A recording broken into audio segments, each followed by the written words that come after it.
Why don't you tell me about your trip to Machu? It's Machu Picchu? I know what it is. I just like saying Machu because I hold the mirror up to nature. It was a workation. So what did you, like, milk a goat to get a bunk in a farmhouse or something? Something like that. I like those workations. You're absolved of your Protestant work ethic guilt, and at the same time, it's casual Friday all week long. I was translating that.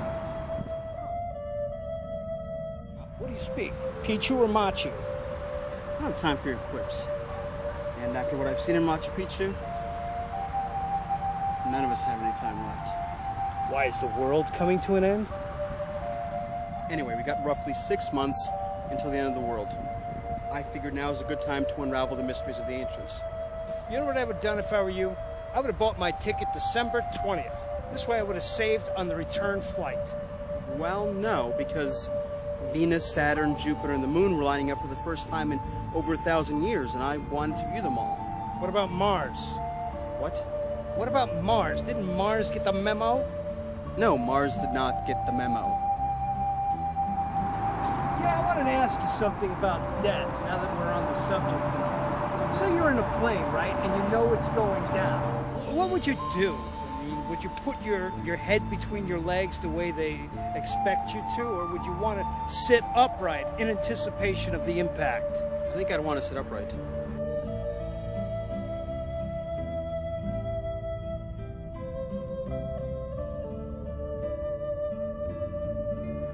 That's exactly what Werner Herzog said. Werner Herzog? Yeah, he says, who wants to die with their head up their ass? Makes sense. I hope never to have to make that choice. Well, you know, if I was Werner Herzog, I'd want to keep my eyes open. You know, being a filmmaker and all, you want to catch the credits at the end of the movie. So life is just one movie. It might have been a movie, it might have been a documentary. Here's the thing I don't get. You know, you keep talking about the Mayan prophecy. What were you doing at an Incan ruin? I'm glad you asked that. See, the Mayans and the Incas both reckon time in terms of galactic time, not just in terms of day, month, year. They reckon time in terms of the Earth's relative position to other galaxies. Anyway, December 21st, 2012 isn't the end of all things, it's simply the end of a cycle.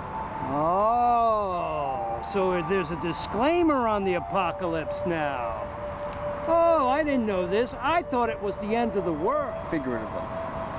Figuratively, it's the end of the world. Figuratively.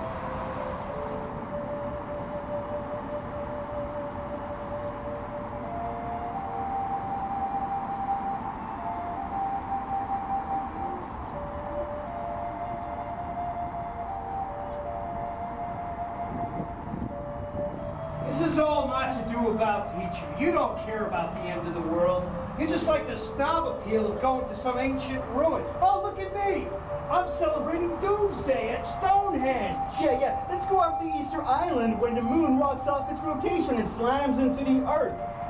For your information, the upcoming age is called the Age of Purification. You know, in the United States alone, we're using over 80,000 chemicals, of which only 15,000 have ever even been tested. I think we're long overdue for this. Long overdue. You're right. Do you know that the nuclear fallout from Japan's nuclear facility is now being found in sea kelp right here in California? There was a time when the rainforests were threatened. Now every forest is threatened. Every ecosystem is teetering.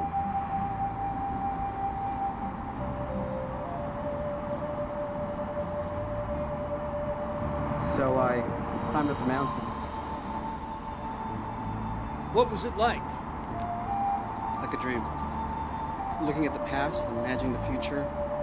If you think about it, our ancestors were constantly looking over their shoulders. Any one of a number of calamities could wipe out entire populations. Today we're on the brink of another calamity.